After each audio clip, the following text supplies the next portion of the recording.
ओम शांति। 12 मई 2026 प्रातः मुरली बाप दादा मधुबन। बाबा कहते हैं, मीठे बच्चे, अभी विनाश का समय बहुत समीप है, इसीलिए एक बाप से सच्ची प्रीत रखो, किसी देहधारी से नहीं। जिन बच्चों की सच्ची प्रीत एक बाप से होगी, उनका बुद्धि योग किसी भी देहधारी के तरफ जा नहीं सकता। वह आपस में एक दो के आशिक माशूक नहीं बनेंगे। जिनकी सच्ची प्रीत है वह सदा विजयी बनते हैं। विजयी बनना अर्थात सतयुग का महाराजा महारानी बनना।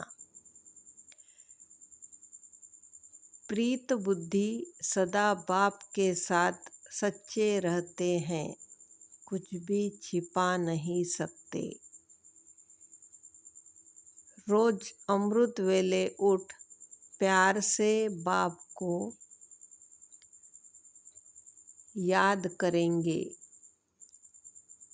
दधीची ऋषि की तरह सर्विस में हड्डियाँ देंगे। उनकी बुद्धि दुनियावी बातों में भटक नहीं सकती। ब्रह्मा मुख वंशावली ब्राह्मण कुलभूषण प्रतिज्ञा करते हैं, क्योंकि उनकी प्रीति एक बाप से जुटी हुई है। अभी हम जानते हैं यह विनाश का समय है।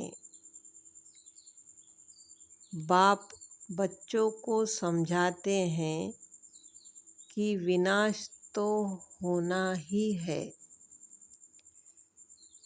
विनाश काले जिनकी प्रीत बाप के साथ होगी वही विजय पाएंगे, अर्थात सतयुग के मालिक बनेंगे।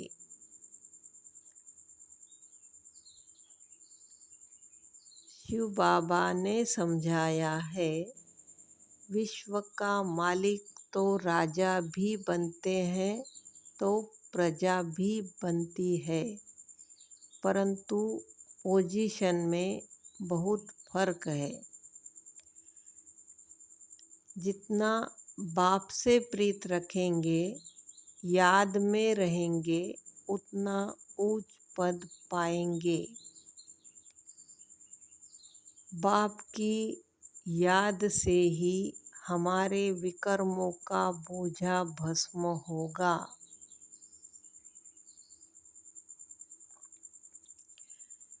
बच्चे परमात्मा और श्री कृष्ण की महिमा अलग अलग लिखने से सिद्ध हो जाएगा कि गीता का भगवान कौन है।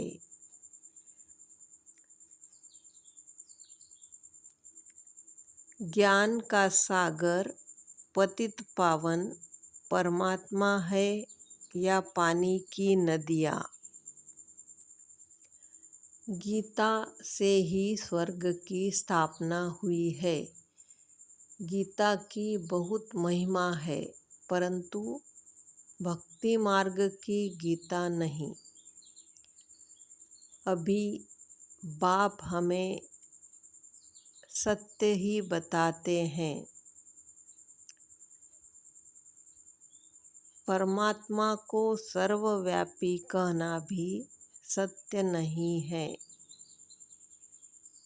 यह सब विनाश को प्राप्त होंगे, कल्प कल्प होते भी है। बाप को नॉलेजफुल मर्सीफुल कहा जाता है।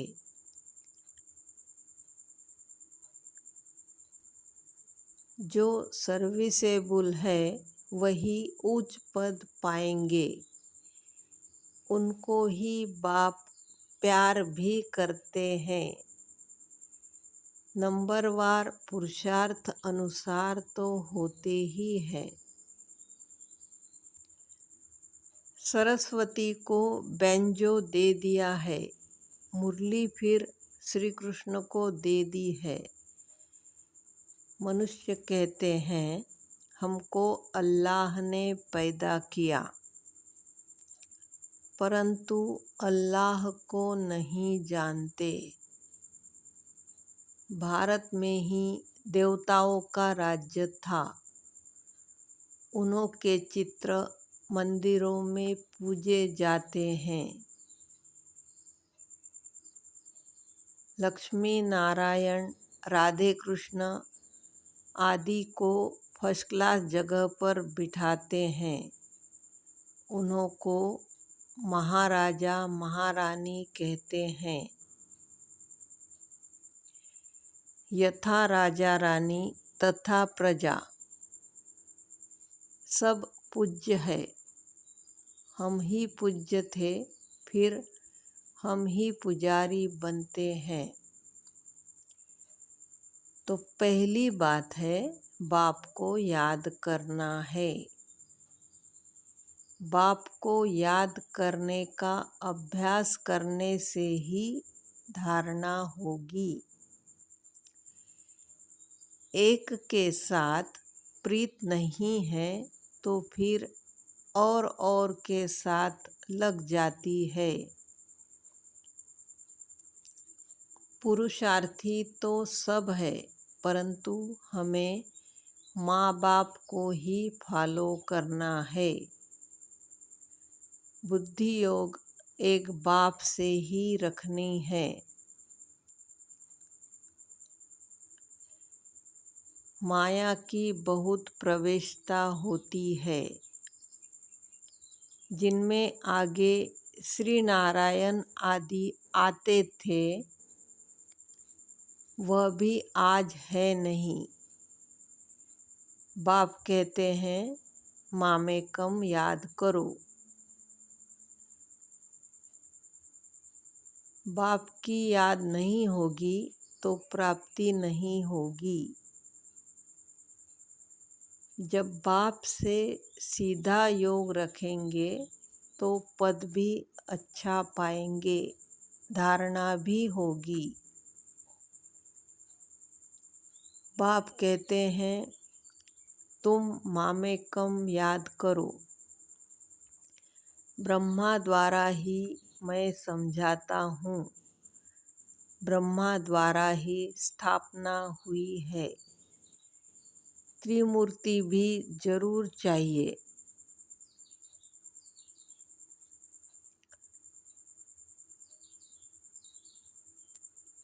बांधेलियों को तो और ही ऊंच पद मिल सकता है। सिर्फ घर में बैठे बाप को याद करना है। हमें ज्ञान देने वाला एक ही ज्ञान सागर है। हमारा बाबा ज्ञान का सागर है, उसे ही लिबरेटर कहा जाता है। बाप को याद करने से ही हम सद्गति को पाएंगे। सतयुग में है राम राज्य।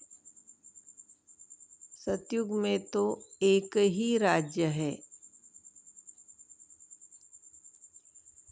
एक ही बाप से प्रीत रखनी है। सच्चे दिल पर साहेब राजी होता है। दधीची ऋषि मिसल सेवा में हड्डियाँ देनी है।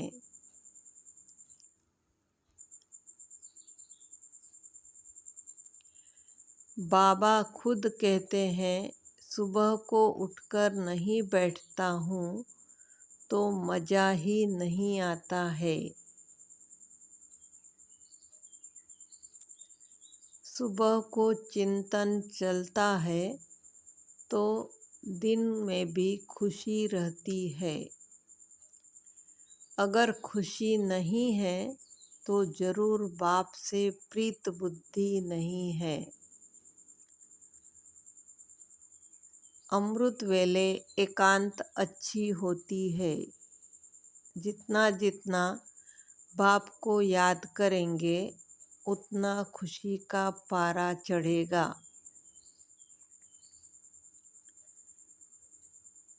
इस पढ़ाई में ग्रहचारी बैठती है क्योंकि बाप को भूलते हैं। बाप से वर्षा लेना है तो मनसा वाचा कर्मणा सर्विस करनी है। बाप आए ही है स्वर्ग में ले जाने के लिए। प्रदर्शनी में भी समझाना है कि हम अपनी कमाई से, अपने ही तन मन धन से अपना राज्य स्थापन कर रहे हैं। अच्छा, मीठे मीठे सिकिल दे बच्चों प्रति माता पिता बाप दादा का याद प्यार और गुड मॉर्निंग। रूहानी बाप की रूहानी बच्चों को नमस्ते। हम रूहानी बच्चों की रूहानी माता पिता बाप दादा को याद प्यार गुड मॉर्निंग और नमस्ते। शुक्रिया बाबा, शुक्रिया। वरदान: सर्व शक्तियों की संपत्ति से संपन्न बन, दाता बनने वाले विधाता वरदाता भव। जो बच्चे सर्व शक्तियों के संपत्तिवान हैं, वही संपन्न और संपूर्ण स्थिति के समीपता का अनुभव करते हैं। बाप की मदद चाहिए, आशीर्वाद चाहिए, सहयोग चाहिए, शक्ति चाहिए।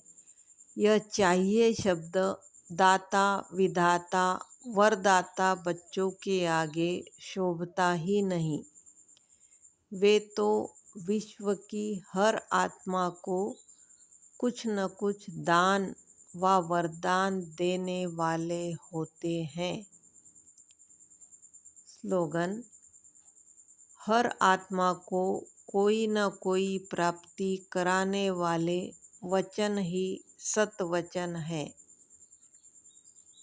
अव्यक्त इशारे: सदा अचल अडोल एक रस स्थिति का अनुभव करो। कितना भी कोई हिलावे लेकिन हमें अचल रहना है। सोचना है परिस्थिति पावरफुल है या स्वस्थिति पावरफुल है। इस स्मृति से कमजोर से शक्तिशाली बन जाएंगे। जैसे तपस्वी एकरस स्थिति में एकाग्र होते हैं तो हठयोगी एक टांग पर खड़े हो जाते हैं। ओम शांति।